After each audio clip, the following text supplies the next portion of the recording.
नमस्कार दोस्तों, आप पढ़ रहे हैं कक्षा 10वीं एनसीईआरटी गणित। आज हम पढ़ेंगे प्रश्नावली 4.3 के प्रश्न क्रमांक 10 और प्रश्न क्रमांक 11 को। तो ध्यान से समझना।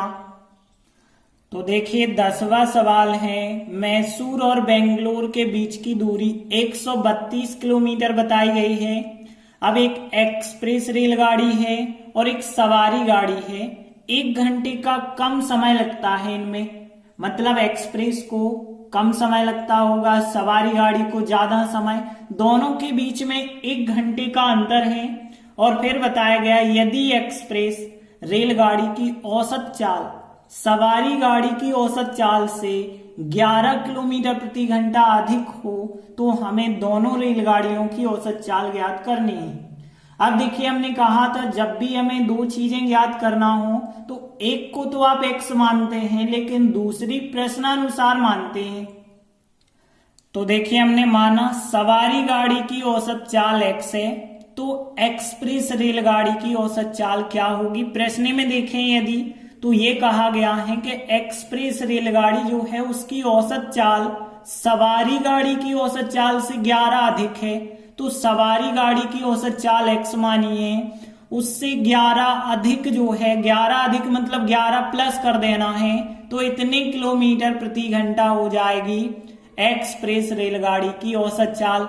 अब देखिए दूरी कितनी दी गई है, 132 किलोमीटर। तो यहाँ 132 किलोमीटर दूरी यदि सवारी गाड़ी से हम तय करेंगे तो कितना समय लगेगा, और एक्सप्रेस रेलगाड़ी से 132 किलोमीटर दूरी तय करने में कितना समय लगेगा, इन दोनों समय को हमें निकालना पड़ेगा।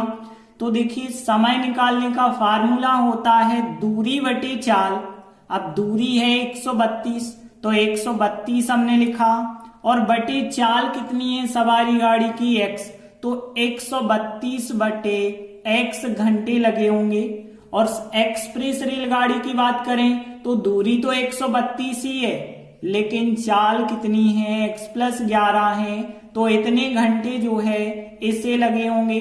अब देखिए आगे प्रश्नानुसार कहा गया है, शुरुआत में ही देखिए एक एक्सप्रेस रेलगाड़ी सवारी गाड़ी से 1 घंटा कम समय लेती है, मतलब यहाँ इन दोनों समय में 1 घंटे का अंतर है।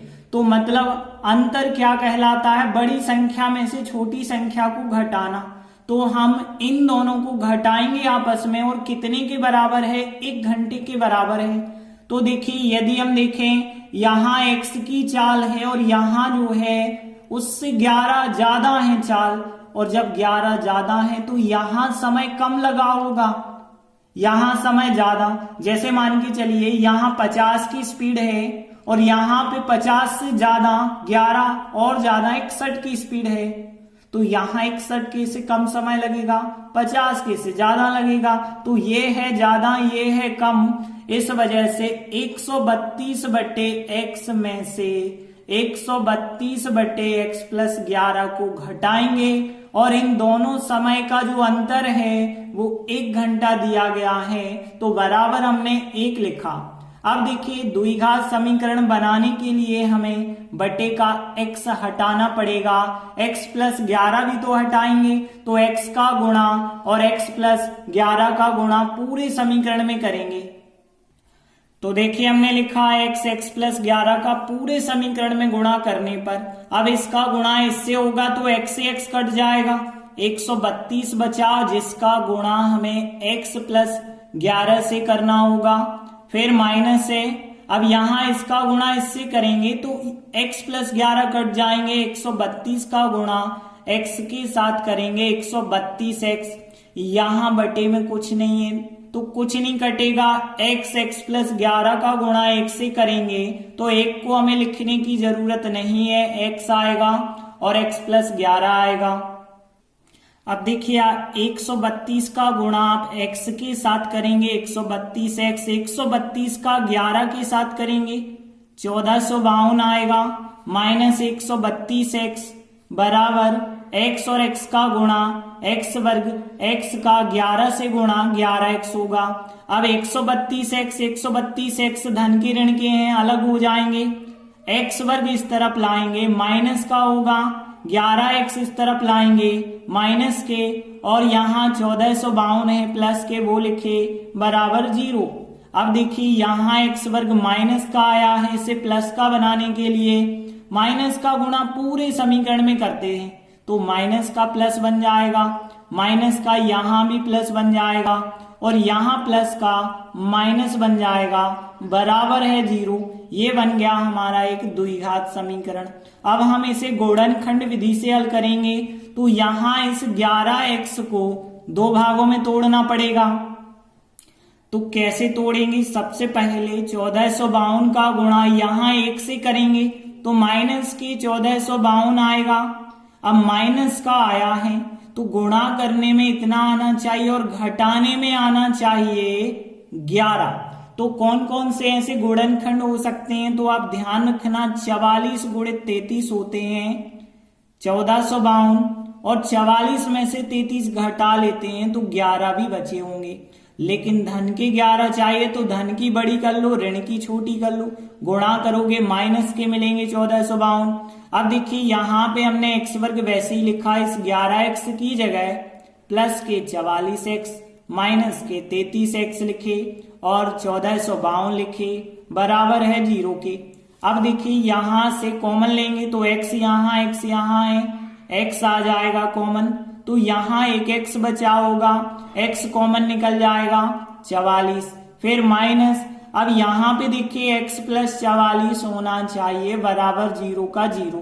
यहाँ 33x है, x अंदर बचा है तो कॉमन निकल गए 33।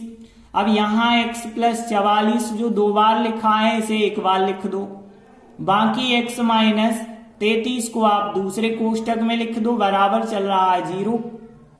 अब देखिए हम अलग अलग 0 के बराबर रखते हैं, तो x बराबर यहाँ प्लस के 44 हैं, उस तरफ गए तो माइनस के 44 हो जाएंगे। यहाँ x बराबर माइनस के 33 उस तरफ जाएंगे तो प्लस के 33 हो जाएंगे। अब देखिए एक मान आया माइनस का, एक आया प्लस का। अब हमने जो सवारी गाड़ी की औसत चाल x मानी थी वो ऋणात्मक तो हो नहीं सकती है, तो ये संख्या मान्य नहीं है, ये वाली संख्या मान्य हो जाएगी। तो देखिए हमने लिखा यहाँ x बराबर -44 मान्य नहीं है, क्योंकि सवारी गाड़ी की औसत चाल x ऋणात्मक नहीं हो पाएगी, इसलिए x बराबर 33 मान्य है। तो फिर सवारी गाड़ी की औसत चाल जो हमने x मानी थी वो आ जाएगी 33, और यहाँ चाल किलोमीटर प्रति घंटा में लिखी जाती है। और यदि एक्सप्रेस की देखें तो एक्सप्रेस रेलगाड़ी की औसत चाल हमने एक्सप्रेस 11 मानी थी, x का मान 33 रखेंगे प्लस 11, मतलब यहाँ 44 किलोमीटर प्रति घंटा आ जाएगी एक्सप्रेस रेलगाड़ी की चाल। इस प्रकार से प्रश्न 10 कंप्लीट हुआ। इसके बाद अगला 11वां सवाल है, दो वर्गों के क्षेत्रफलों का योग 468 वर्ग मीटर है। यदि उनके परिमापों का अंतर 24 मीटर हो तो दोनों वर्गों की भुजाएं ज्ञात कीजिए। अब देखिए हमारे पास दो वर्ग हैं और दोनों की भुजाएं ज्ञात करनी है, तो आप एक वर्ग की भुजा तो x मान सकते हैं, लेकिन दूसरे की आपको प्रश्नानुसार मानना होगा। तो देखिए हम मान के चल रहे छोटे वर्ग की भुजा x मीटर है। अब देखिए यहाँ पे देखें उनके परिमापों का अंतर है 24। देखिए दो वर्ग हैं, यदि पहले वर्ग की भुजा a होती, दूसरे वर्ग की भुजा b होती, तो पहले वर्ग का परिमाप 4a होता, दूसरे वर्ग का परिमाप 4b होता, और इन दोनों का अंतर कितने के बराबर है? 24 के बराबर है। पूरे में 4 से भाग कर देते तो a माइनस बी बराबर 4 से यदि भाग जाता तो 4 6 24 आता कि नहीं आता, मतलब फिर उनकी भुजाओं का अंतर कितना आ जाएगा? 6। तो वही बात हम यहाँ लिख रहे हैं कि वर्गों के परिमापों का अंतर 24 है, तो उनकी भुजाओं का अंतर यदि हमें ज्ञात करना है तो यहाँ जैसे हमने 4 का भाग किया 24 में तो कितना आ गया? 6 मीटर हो जाएगा उनकी भुजाओं का अंतर। अब यदि हमने छोटे वर्ग की भुजा x मानी है तो बड़े वर्ग की तो 6 ज्यादा होगी, तभी तो 6 का अंतर होगा। तब बड़े वर्ग की भुजा कितनी हो जाएगी, x प्लस 6, क्योंकि इससे छोटे से 6 ज्यादा, तब तो 6 का अंतर होगा, तो इतने मीटर होगी। अब आगे हमने प्रश्न पढ़ा वर्गों के क्षेत्रफलों का योग 468 वर्ग मीटर के बराबर है। तो देखिए यहाँ पे यदि वर्ग की भुजा x है तो वर्ग का क्षेत्रफल क्या होगा, x का वर्ग, क्योंकि भुजाएं जितनी होती है भुजा का वर्ग करते हैं तो वर्ग का क्षेत्रफल आता है। तो पहले हम छोटे वर्ग का क्षेत्रफल रखेंगे। छोटे वर्ग का मतलब भुजा x है तो x का वर्ग, और बड़े का कितना होगा, x प्लस 6 है भुजा तो x प्लस 6 का वर्ग, बराबर कितने के रखना है, 468 के बराबर रखना है। अब यहाँ पे देखिए x का वर्ग तो x वर्ग, अब यहाँ x प्लस 6 का वर्ग, तो देखिए होल स्क्वायर वाली जो सर्व समीका होती है a प्लस बी का होल स्क्वायर a वर्ग, 2ab प्लस बी वर्ग। तो यहाँ पे भी आपको क्या करना है, a वर्ग करना है।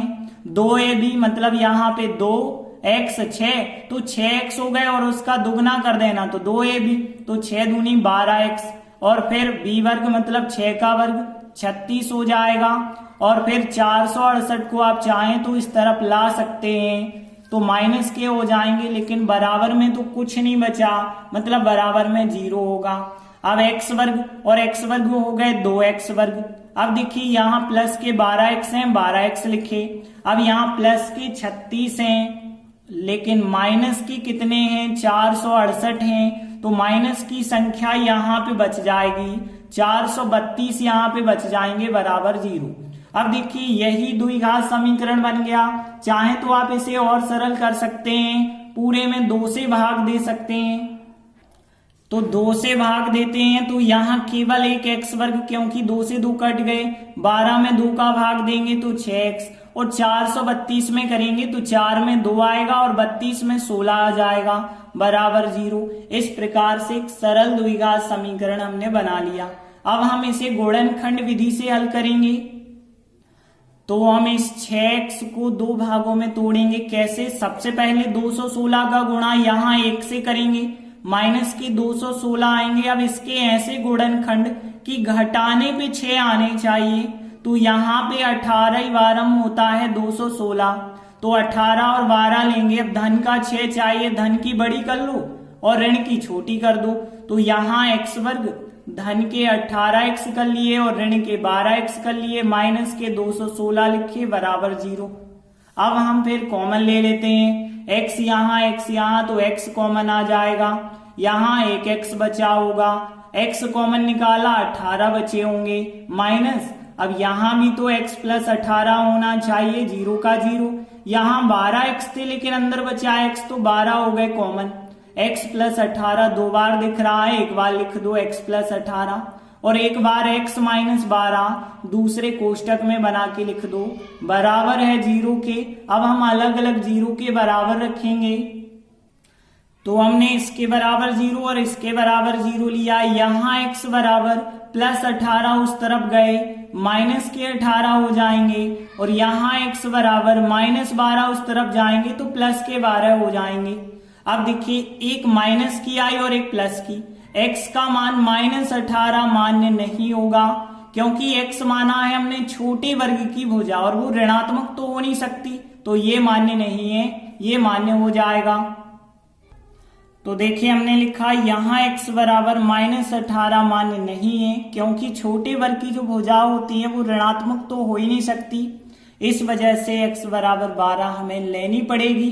तो फिर छोटे वर्ग की भुजा जो हमने x मानी है वो कितनी हो जाएगी, 12 मीटर हो जाएगी। और बड़े वर्ग की भुजा यदि देखें तो मानी है हमने x प्लस 6, मतलब यहाँ 12 प्लस 6 मतलब कितनी हो जाएगी, 18 मीटर हो जाएगी। तो इस प्रकार से 11वां सवाल भी कंप्लीट हुआ। धन्यवाद।